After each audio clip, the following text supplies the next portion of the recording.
So I did this last year. Figure I might as well do it again this time. Try to get us through the NBA offseason as well as until NBA 2K17 comes out. Going to be talking top 5 at each position. And today we're going to be talking about the point guards. And we'll just start with number 1, Steph Curry. Not really a huge surprise on this one. Steph, of course, probably the best shooter in the history of the NBA with his ability to shoot off the dribble, which is something we really haven't seen before, the way he does it.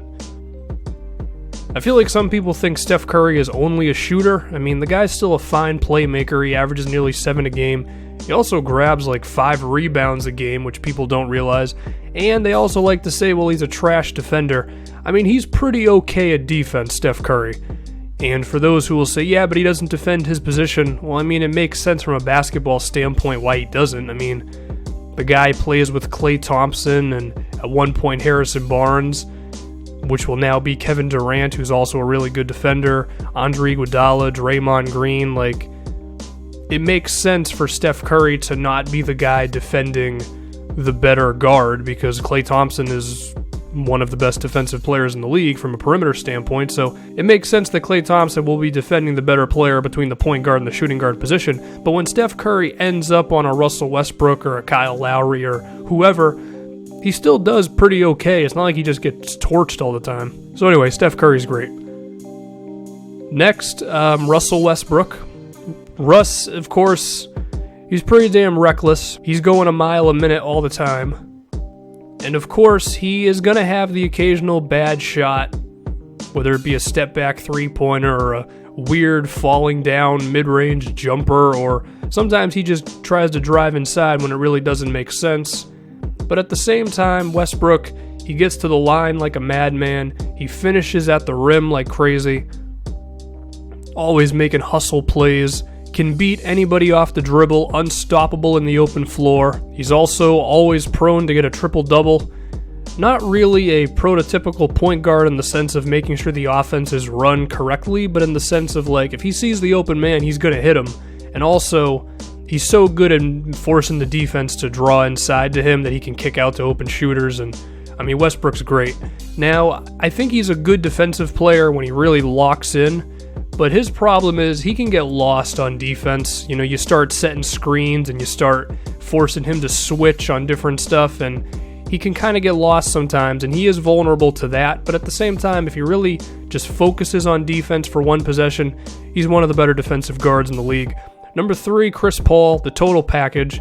I mean, I could say that Steph Curry at times, you know, he's not a bad defender, but he's not great either.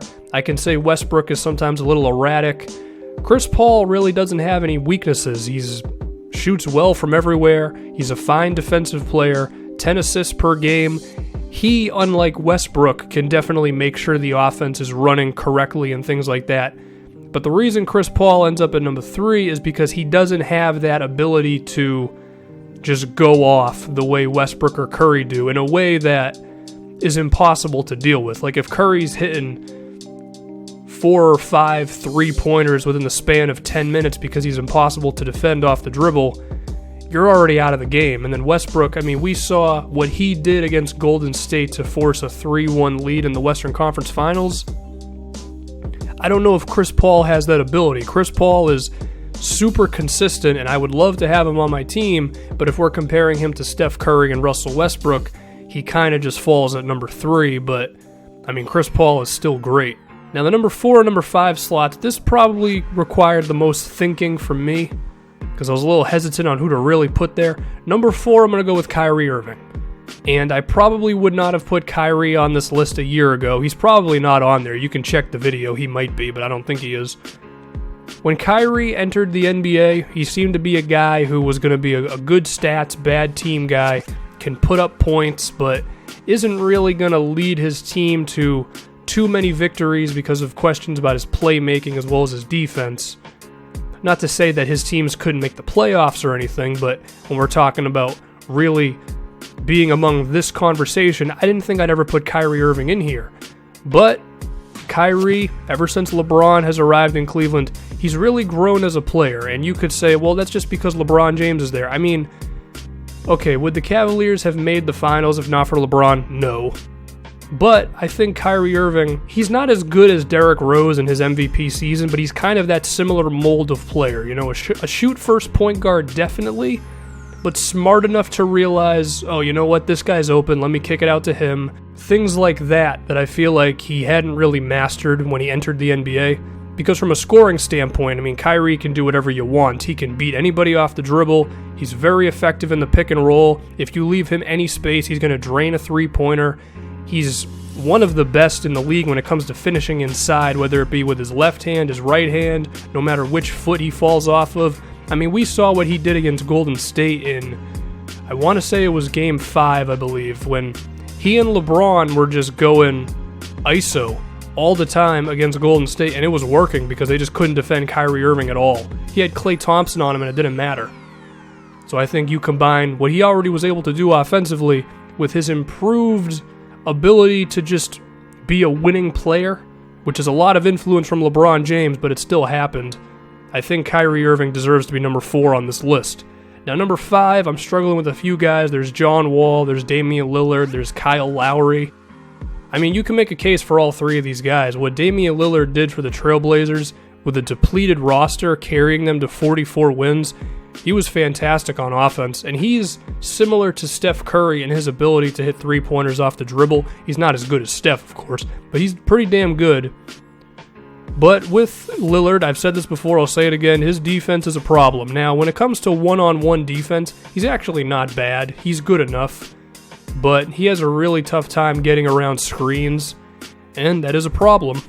And then as for Kyle Lowry and John Wall, I think I just got to pick John Wall. I think that guy is just in a really crappy situation. I mean, his shooting guard can't stay healthy for a whole season. He's had Randy Whitman for the past 4 seasons, who's one of the worst coaches in the NBA. From a statistics standpoint, I'm pretty sure he's the 3rd best playmaker in the NBA behind Chris Paul and Rajon Rondo. His three-point shot has grown to 35%. His ability to slow down as well as speed up and really lull the defense to sleep, if you will, before he just takes a head of steam to the basket has really improved in the NBA. He's an athletic freak. I just think he's in a really crappy situation when it comes to everybody else around him. I mean, the front court he's been working with is Marcin Gortat and Nene for a while. Not exactly that great.